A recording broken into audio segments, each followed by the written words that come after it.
Señor, vela con amor continuo sobre tu iglesia, y ya que sin tu ayuda no puede sostenerse lo que se cimienta en la debilidad humana, protege a tu iglesia en el peligro y manténla en el camino de la salvación. En el nombre del Padre, y del Hijo, y del Espíritu Santo. Amén. Lectura de la profecía de Daniel, capítulo 9. En aquellos días derramé mi oración al Señor mi Dios y le hice esta confesión. Ah, Señor Dios grande y terrible, que guardas la alianza y el amor a los que te aman y observan tus mandamientos.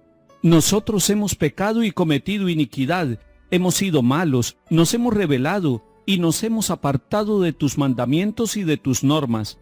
No hemos escuchado a tus siervos los profetas, que en tu nombre hablaban a nuestros reyes, a nuestros príncipes, a nuestros padres, a todo el pueblo de la tierra.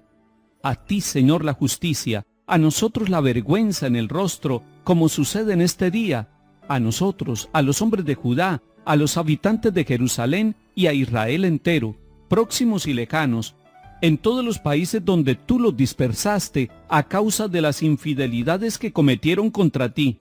Señor, a nosotros la vergüenza, a nuestros reyes, a nuestros príncipes, a nuestros padres, porque hemos pecado contra ti. Al Señor Dios nuestro la piedad y el perdón, porque nos hemos rebelado contra Él, y no hemos escuchado la voz del Señor nuestro Dios para seguir sus leyes, que Él nos había dado por sus siervos los profetas. Palabra de Dios, te alabamos, Señor. Hoy la liturgia de la Iglesia nos propone una lectura breve, una lectura corta, tomada del capítulo 9 del libro de Daniel. Pero nosotros sabemos que para poder entender un texto bíblico tenemos que mirarlo en su contexto de una manera mucho más amplia, y tenemos que conectarlo con otros textos tanto del Antiguo como del Nuevo Testamento. Solo así podremos entender la palabra de Dios como es, una palabra viva y una palabra en conjunto. De lo contrario, caeríamos en el riesgo de leer solamente el renglón y de interpretar ese versículo únicamente, apartándonos del conjunto y del sentido que tienen las Escrituras, cuando se pueden leer en armonía el Antiguo y el Nuevo Testamento, cuando se puede leer el contexto, es decir, los acontecimientos de aquella época cuando se escribió este texto. En los capítulos 7 al 12 del libro de Daniel nos encontramos con 4 visiones, pero no son visiones de las nubes, no son visiones del más allá, son visiones de la historia del pueblo de Israel. El pueblo está sometido bajo el yugo de los persas. Es una visión de la realidad, pero desde la fe, con ojos de fe, sabiendo que Dios es el Dios de la historia, que el sufrimiento que tiene el pueblo en ese momento es un sufrimiento que lo conoce Dios, es un sufrimiento que está en las manos de Dios. Él respeta la libertad y la historia de los pueblos, pero Él está dentro de la historia, dentro de los sufrimientos, dentro de los acontecimientos de nuestras comunidades. Ahora sí, podemos leer el capítulo 9 que nos propone la Iglesia en su liturgia para el día de hoy. Nos encontramos que es el tiempo de Darío, el rey de los persas y de los medos, y que Daniel está leyendo la Sagrada Escritura, que Daniel está leyendo al profeta Jeremías. Y como fruto de la lectura que Daniel hace de la palabra de Dios, surge una oración bellísima, una oración que no es a título personal de Daniel, sino una oración pública. Se trata de una oración por el pueblo, por la nación, por todo lo que está sucediendo en este país. Y ahí tenemos ya una buena enseñanza para nosotros. Debemos orar por nuestras necesidades personales y familiares, pero es necesario que oremos por nuestros gobernantes, que oremos por nuestro país, que oremos por nuestros países vecinos, que seamos capaces de tener una oración católica, es decir, una oración universal, una oración donde cabe la historia de la humanidad, porque en el corazón de Dios cabe la historia de toda la humanidad y de todos los pueblos de la tierra. Esta bella oración comienza reconociendo lo que es Dios. Dios es grande, Dios es el que guarda la alianza, Dios es leal. Está reconociendo a Dios porque la oración se dirige a ese Dios conocido por el pueblo de Israel, a ese Dios que ha estado grande con ellos, que los ha liberado de la esclavitud en otros momentos, a ese Dios que ha hecho una alianza, a ese Dios que es leal a pesar de las infidelidades del pueblo.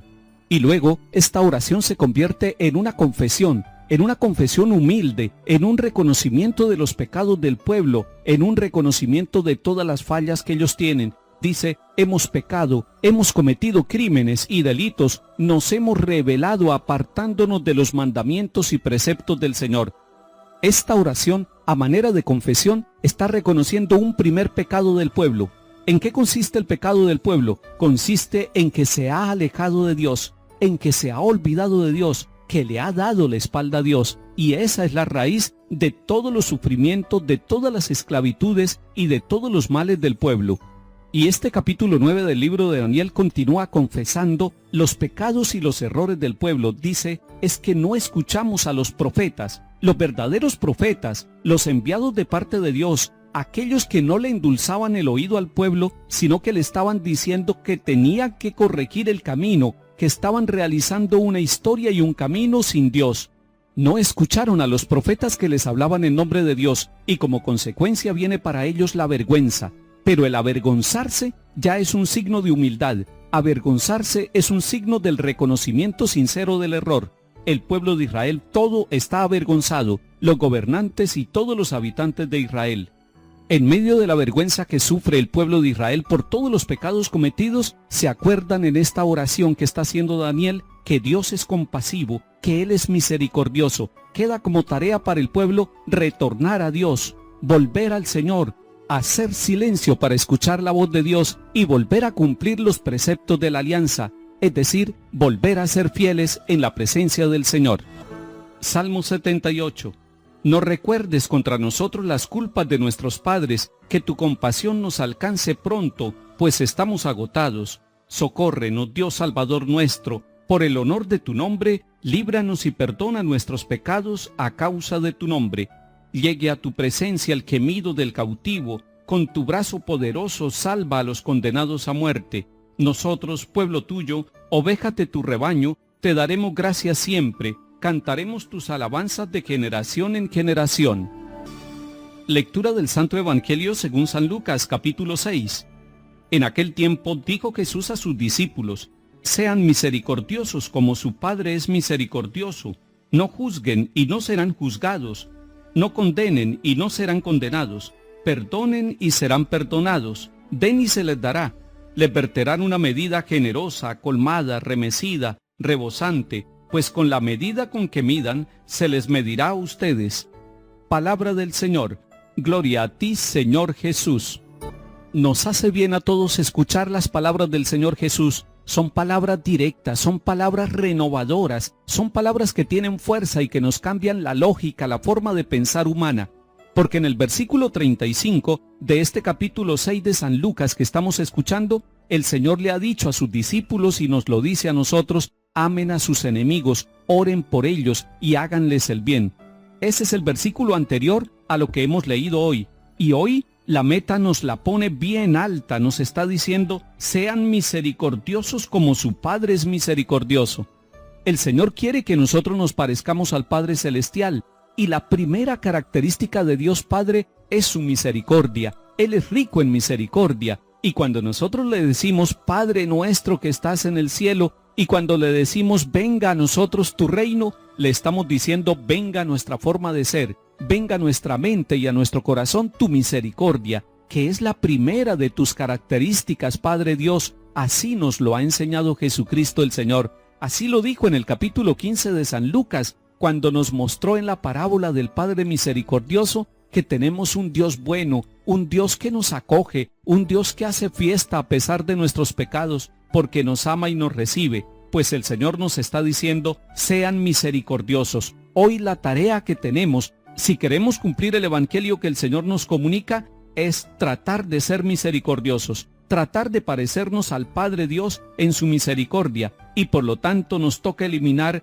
los juicios que tenemos contra los demás, porque cada vez que juzgamos nos creemos más que los demás, y nos corresponde quitar de nuestra vida las condenaciones, porque cuando nosotros condenamos a alguien, nos estamos creyendo puros y limpios nosotros, y estamos viendo el error en el corazón y en la vida del otro, pero se nos olvida tener compasión, tener misericordia, porque el otro no necesita que lo condenemos, el otro necesita que lo miremos con misericordia. Y esta es la manera mejor de tenderle la mano y de ayudarlo para que salga de la situación de esclavitud que puede tener en su vida personal o familiar. Señor Jesús, enséñanos a mirar el corazón del Padre para aprender desde allí la actitud de la misericordia. Que el Señor nos bendiga y acompañe, en el nombre del Padre, y del Hijo, y del Espíritu Santo. Amén.